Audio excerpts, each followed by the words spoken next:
你们知道20000U 是多少钱吗？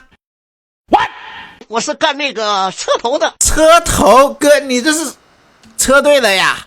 对，你这个干的是哪种形式的车队？我是干结算车的。怎么结算呢？结算车就是他们现在很多客户不是打1道嘛，然后我们2道就是把那个1道的卡用那个 POS 机刷出来，就到了我的结算卡里面了，然后我再转成对了。你要不要回邮？回邮。你上压了多少？我压了2万。20000U。对，不是你这挺有钱的呀，牛逼！你这有20000U，还干什么车队嘞？团队几个人嘛？我就2个操作，4个安保，6个人。现在出问题了吗？对，出了问题，就是年前那时候，就除了我们家车以外，其他家车全部被按了，一共抓了10几个人，我们都是从这一家盘口接料嘛。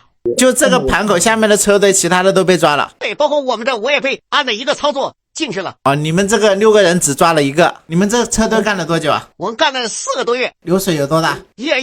太阳啊！你这有点猛了。你们这个点位多少啊？我们这种操作位3个点很低。现在赚了多少钱了？拿到手的？我总共就搞了300多，然后还给操作和安保他们还给钱了。你们整个团队获利300万？对，就4个月赚300万？对，他这个是什么料子啊？1道过来的那些1道过来的基本上都是常规。那你现在有什么疑问呢？我现在想问一下，就我这个操作的话他现在已经年前进去了，现在我看一下应该有快接近小1个月时间了，然后到现在是一点消息都没有。我想问一下，我现在想把这个操作给它录出来。你这个不一定弄得出来啊，主要还是看案件的轻重。如果我打的这个他没有爆雷的，那没爆雷的话，那就有机会取保啊。